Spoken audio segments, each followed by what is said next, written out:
Bonjour Sandra et merci d'être avec nous aujourd'hui. Bonjour Thomas, ravi d'être là.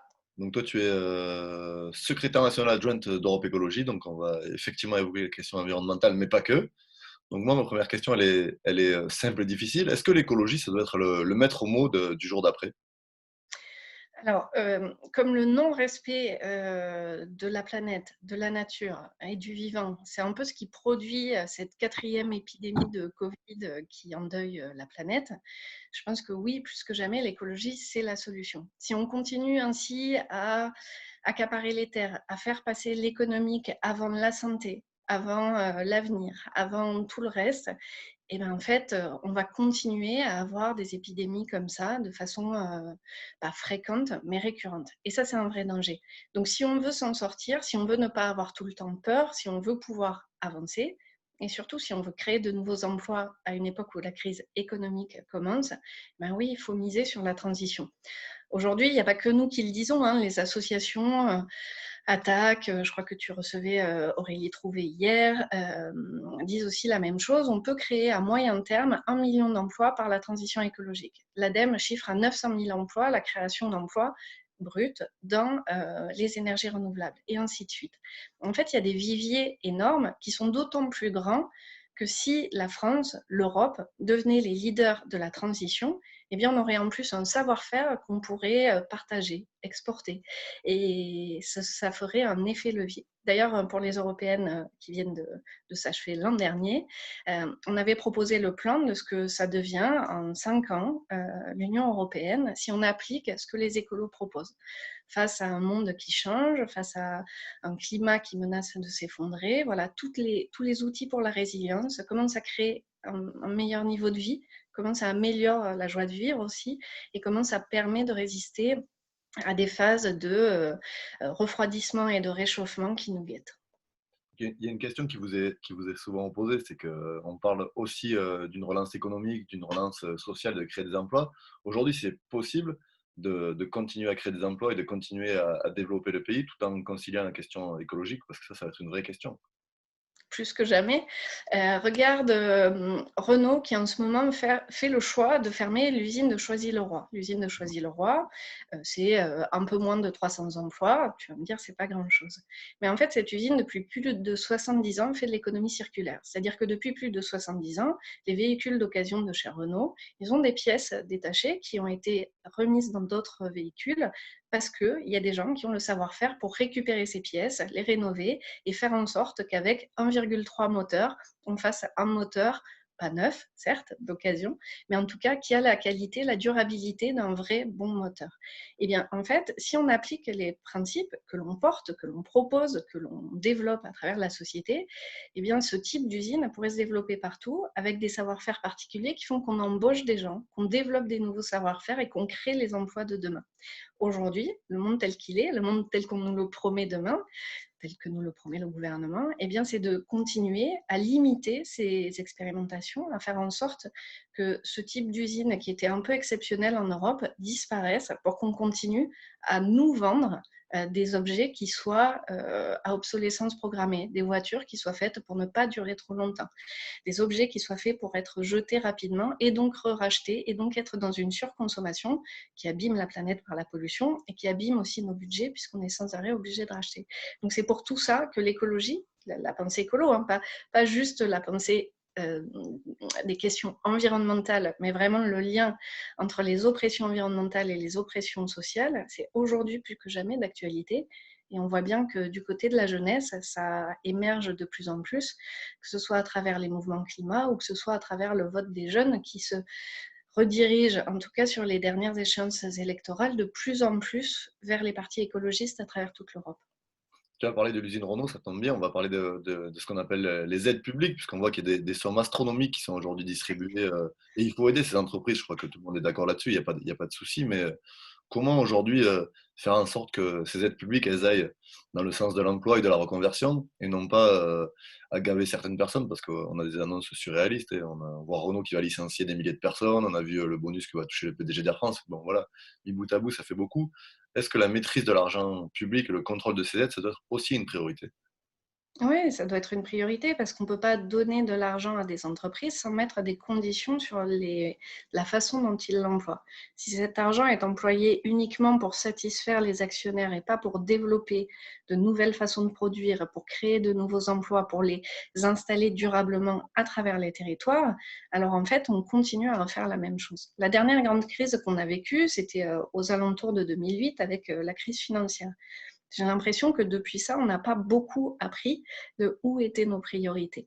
Et ce que nous, on a proposé, qu'on continue à proposer à l'échelle européenne, c'est de mettre en place un nouvel ordre des lois, c'est-à-dire qu'aucune décision politique, c'est valable à l'échelle européenne, à l'échelle nationale et à l'échelle locale, qu'aucune décision politique ne puisse être prise sans la prise en considération de ses impacts à moyen et long terme sur l'environnement et sur l'emploi. C'est pas très compliqué, ça paraît même complètement sensé, mais c'est l'inverse de ce qu'on fait aujourd'hui. Après, on est un peu spécialiste dans le système dans lequel on vit d'inverser les choses. Par exemple, si on prend un autre sujet d'actualité, l'hôpital. On nous a expliqué pendant 10 ans, 15 ans, qu'il fallait faire des économies sur l'hôpital public, qu'on dépensait trop d'argent dans la santé. Donc, on a commencé à installer des systèmes de management pour gérer l'argent dans les hôpitaux. Gérer l'argent, ça voulait dire supprimer des lits, supprimer des postes et faire en sorte que la santé soit un secteur rentable. Et donc, on nous a expliqué que c'était du bon sens et qu'il ne fallait pas que la santé coûte. La réalité, à la première crise venue, c'est que ces soi-disant économies nous ont coûté beaucoup plus cher en vie et en argent que si on avait investi dedans, que si on avait vraiment investi dans la santé. Et donc, c'est tout ce système-là que l'écologie remet en question et qu'on doit collectivement remettre en question. C'est ces mensonges du libéralisme qui font qu'on nous explique que qu'on nous explique l'inverse de la réalité et qu'on nous fait croire que si on est au chômage, c'est de notre faute, que si on a le coronavirus, c'est parce qu'on ne s'est pas bien protégé, et ainsi de suite. Tous ces mensonges-là, il faut aujourd'hui les faire tomber. Et j'ai un petit espoir que cette période de confinement fasse germer des graines pour avancer sur ces questions collectivement. Tu l'as rappelé au début, la crise sanitaire, c'est aujourd'hui une crise économique et sociale. Il y a une population qui va être particulièrement ciblée et qui est déjà en difficulté, ce sont les jeunes. C'est quoi aujourd'hui les propositions d'Europe Écologie Les Verts pour faire en sorte, dès maintenant et dans l'avenir, qu'on puisse permettre à ces gens-là de se sortir du sas de précarité dans lequel on les enferme? Redonner du sens à la vie, ça passe par tout ce que je viens de t'expliquer sur les développements économiques nécessaires pour demain, parce qu'on ne va pas se voiler la face non plus. Il y a des secteurs d'activité qui sont en train de s'effilocher petit à petit. Et si on continue à faire croire que ces secteurs vont perdurer, en fait, on enferme des jeunes dans des voies de formation dans lesquelles ils n'auront pas d'avenir. Ils vont être obligés d'être reformés et ainsi de suite. On peut dès aujourd'hui essayer de développer des nouveaux secteurs. Puis nous, on croit beaucoup à une mesure qui n'est pas facile à expliquer parce que dès qu'on en parle, on nous dit mais c'est de l'assistanat, c'est un revenu universel pour tout le monde, jeunes et moins jeunes, parce que c'est une nécessité d'avoir le droit de manger, se loger, et qu'on estime que c'est le minimum de ce qu'on doit s'offrir quand on est une société et qu'on partage un cadre de vie géographique, culturel, administratif, tout ça. Donc ça fait partie des mesures un peu de base. Puis juste pour revenir un peu en arrière, la jeunesse d'aujourd'hui, elle a des multiples peines. C'est-à-dire que les gens qui aujourd'hui sont à la retraite, je ne dis pas que ce soit leur faute, hein, on est dans un cadre systémique, ont connu des périodes d'opulence que les jeunes d'aujourd'hui n'ont jamais connues puisqu'ils sont nés dans et après la crise. Ils ont connu le plein emploi, les anciens, ils ont connu la pleine retraite, ils ont connu une durée du travail parfois inférieure à celle que connaissent ces jeunes, d'autres conditions. Je rappelle qu'aujourd'hui, les employés sont beaucoup plus productifs en termes de travail effectué que ne l'étaient les générations précédentes, malgré les réductions du temps de travail. Puisque là encore, on nous explique que ça fait travailler moins, mais non, en fait, ça fait travailler plus en moins d'heures. Et donc, ils héritent déjà de tout ça, plus tout le dérèglement climatique. C'est-à-dire que tout ce qui a été fait, tous les choix politiques qui ont été faits par leurs aînés, par 2, 3 générations avant, ce sont eux qui auront à en payer le coût d'un point de vue financier, puisque en fait, la pollution, les altérations à l'environnement coûte à nos impôts. Le Sénat a estimé que ça nous coûtait 100 milliards d'euros chaque année en France, en frais de santé, en compensation, etc., etc. Donc, cette génération-là, elle a déjà à sa charge toute la dette des générations précédentes, alors qu'elle dénonce justement, dans une grande partie, le système précédent. Et donc, on doit particulièrement en prendre soin aujourd'hui. Donc, il y a des mesures simples, étendre le RSA au moins de 25 ans, par exemple, un revenu universel. Et puis, voilà, tu m'as demandé juste des mesures concrètes, donc je te donne juste ça. Il y a une question à laquelle tu es très attaché. D'ailleurs, tu as participé à un film là-dessus, sur la question des quartiers populaires. Et notamment, on a vu pendant cette crise l'aggravation des inégalités, ou en tout cas, la crise, elle a mis en lumière ce que beaucoup dénonçaient depuis des années, que ce soit par la faim, par la surmortalité. Comment aujourd'hui on peut mettre fin à ces inégalités? Qu'est-ce que ça doit être la politique publique à destination de ces quartiers pour faire en sorte qu'ils aient le droit à la vie et le droit d'exister comme les autres? Alors la crise, elle a fait un effet loupe sur des inégalités qui se creusent depuis longtemps. Elles sont structurées par l'organisation géographique du pays, avec des métropoles qui concentrent tout, et puis des périphéries, et puis des campagnes qui ont beaucoup moins accès. Et puis, je ne sais pas comment dire, je me suis perdue. Cette jeunesse-là, elle demande juste le droit à être la même jeunesse que partout ailleurs. Sa revendication, elle est encore une fois de bon sens. Aujourd'hui, il y a des choses simples, à la fois à court, moyen et long terme, à mettre en place.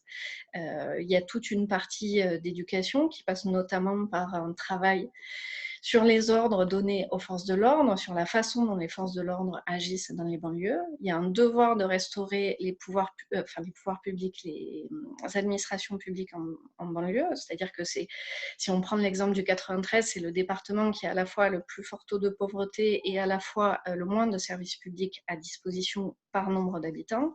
Donc, on a un devoir, en fait, de respecter l'égalité citoyenne sur les territoires. Et plusieurs élus locaux issus de villes que l'on classe dans les quartiers populaires ont déjà porté des plaintes devant la HALD ou devant d'autres juridictions pour demander un traitement égalitaire entre les divers endroits. Donc déjà, on commence par faire en sorte que chaque citoyen, chaque citoyenne dans notre pays ait un égal accès à des moyens et à la loi. Et puis en fait, j'ai envie de te dire que les quartiers populaires, ils n'ont pas besoin d'être aidés. C'est souvent le mauvais angle qu'on a dessus. C'est-à-dire qu'on pense que dans un mouvement peut-être un peu chrétien, qu'on doit aider ces pauvres petits dans les quartiers populaires. Ce n'est pas des pauvres petits. Il y a une énorme richesse dans les quartiers populaires, énormément d'entrepreneurs qui réussissent très bien, ou d'entrepreneuses en sont issus, des chercheurs et des chercheuses. En fait, les quartiers populaires, ils ont pas besoin qu'on leur fasse l'aumône. Ils ont juste besoin qu'on arrête de les sous-traiter, ce qui n'est pas du tout la même chose. Et donc, il y a ces deux leviers en même temps, je crois, pour répondre rapidement, parce que le sujet est très vaste. Un, une égalité de traitement pour tous les citoyens, toutes les citoyennes à travers les territoires. Deux, arrêter de les prendre de haut et d'avoir une attitude paternaliste, parce que c'est la richesse de notre pays, au même titre que les campagnes, au même titre que les villes, essayer d'avancer. Je ne mets pas tout le monde sur le même pied, parce qu'en fait, tout le monde part pas avec les mêmes acquis, et tout le monde part pas avec les mêmes bagages, mais en tout cas, il faut voilà, sortir de ces deux écueils pour commencer. Alors, il y a une autre question qui anime beaucoup la gauche et les écologistes en ce moment, c'est celle du rassemblement des forces progressistes. C'est pas nouveau, hein, on en parlait depuis des années, y compris avant le coronavirus, mais on a vu que pendant cette période de confinement, certains ont retrouvé le chemin de la discussion. On a vu des textes, des tribunes, enfin, tout ce qui participe à faire avancer les choses. Est-ce qu'on va y arriver à cette solution du rassemblement? Est-ce que c'est la condition indispensable pour avoir demain de nouveaux jours heureux? C'est une vaste question.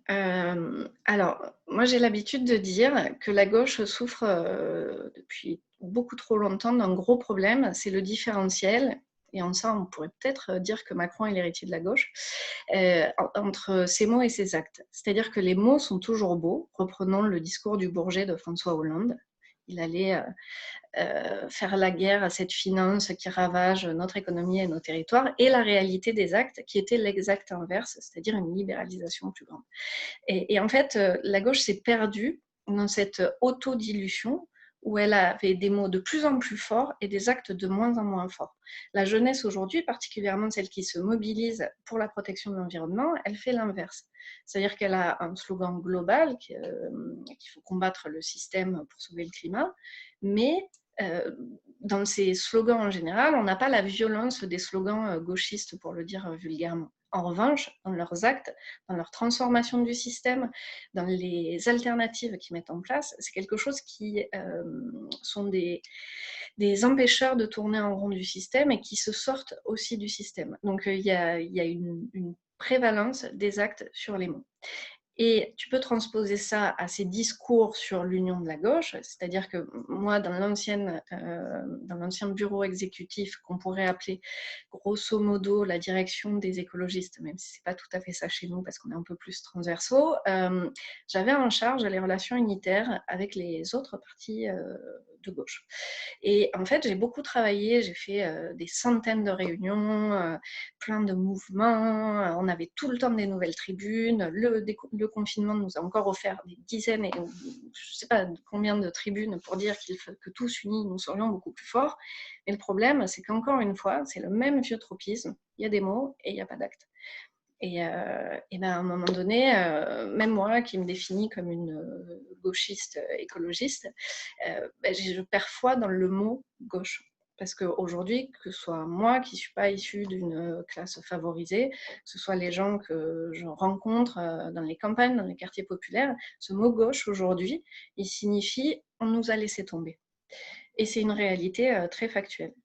Toute une partie de la population, celle qui avait le plus besoin qu'on la soutienne, a été délaissée par une grande partie de la gauche. Je fais des généralités, mais c'est toujours plus subtil.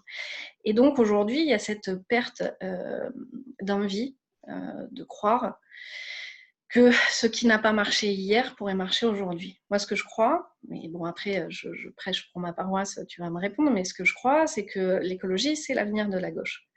Que pendant trop longtemps, d'ailleurs pendant toute l'histoire de la gauche, de l'émergence des révolutions russes à nos jours, la gauche a opposé social et environnemental.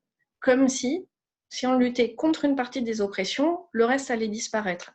C'est comme si dire, je ne sais pas, pendant la colonisation, si on filait un salaire supérieur aux colonisés, en fait, c'est bon, ils avaient tout ce qu'il fallait. C'est quelque chose de cet ordre-là. Et donc, non, en fait, si on lutte contre une partie des oppressions, mais pas contre l'autre, elles continuent à se structurer. Les oppressions sociales structurent les oppressions environnementales, et les oppressions environnementales structurent les oppressions sociales. C'est comme ça que s'est construit le capitalisme. D'ailleurs, en accaparant les richesses dans des pays tiers en général, et donc en asservissant, le mot est peut-être un peu fort, les personnes, pour pouvoir continuer à bénéficier de ces ressources sans rien avoir à rendre comme compte. Donc je pense qu'aujourd'hui, si les partis qui se revendiquent de gauche ne sont pas capables, mais ils ont déjà beaucoup avancé, et certains sont très avancés sur ces sujets, de prendre en conscience que tant qu'on ne luttera que contre une partie des oppressions, le système continuera à se structurer, le système capitaliste libéral continuera à être structuré, continuera à être très tranquille et que tout ira bien, alors on n'avancera pas. D'ailleurs, si on reprend quelques auteurs du camp libéral, vraiment les plus grands influents et les plus extrémistes du camp libéral, ils désignent comme leur principal ennemi les écologistes à partir des années 70-80. Dans les grandes messes libérales, celles où il y a les plus grands patrons, celles où il y a les plus grands penseurs, les plus grands économistes libéraux, ce sont les écologistes qui sont désignés parce que comme ils donnent une vision du monde où on a une prise en compte collective de la nature et des personnes, qui n'ont pas la violence dans les propos du reste de la gauche, eh bien, ils sont beaucoup plus dangereux pour le libéralisme. Ce n'est pas mes mots, hein, ce n'est pas moi qui dis comme ça, ce sont leurs mots. Et donc, je crois que si la gauche n'est pas en capacité de vraiment comprendre ça, d'arrêter d'opposer social et environnemental, on n'arrivera pas à avancer et on perdra collectivement. Et par contre, l'autre camp, celui qu'on combat collectivement, celui des trois droites, qu'elles soient libérales, réactionnaires ou droite traditionnelle, eh bien celui-là, il ne prend pas des pincettes. On a vu plein de rapprochements entre eux, on le voit encore aujourd'hui au gouvernement, avec un Premier ministre issu des Républicains sous l'autorité d'Emmanuel Macron. Eh bien, en fait, eux continueront à avoir une solidarité d'action quand nous continuerons à perdre des combats. Et l'écologiste que je suis rappelle dans ce cadre-là qu'il nous reste 8-9 ans pour mettre en place des politiques publiques de résilience et d'adaptation au réchauffement climatique. Sinon, les victimes seront très très nombreuses, victimes économiques, puis victimes tout court. Donc pour nous, le compteur tourne très très vite, que ce soit celui du temps qu'il reste pour mettre en place ces politiques publiques, celui du budget carbone qu'on dépense de façon terrible chaque année. Et donc on n'a pas beaucoup de temps pour agir. Donc c'est aussi pour ça que ces derniers temps, les écologistes ont été beaucoup critiqués par le camp de la gauche pour agir contre l'Union, ce qui me fait rire jaune, puisqu'en fait, nous, on a des racines à gauche, on ne les a jamais oubliées, contrairement à une partie de la gauche. Mais par contre, on n'a jamais menti sur ce vers quoi on avançait. Et en fait, rendre responsables ceux qui sont un peu à côté et surtout pas se poser des questions sur son bilan, c'est un peu facile et surtout, ça empêche d'avancer collectivement. Alors, je ne dis pas que je ne crois pas à l'union de la gauche, je ne dis pas que je ne crois pas à une victoire commune en 2021-2022. Au contraire, j'y travaille, mais je pense que ça demande je cherche le bon mot, de l'honnêteté, de la transparence et une grande remise en question pour nous et pour la gauche. Mais merci Sandra pour nous avoir accordé ces quelques minutes d'entretien et en espérant qu'on arrivera à se rassembler pour gagner. Merci à toi.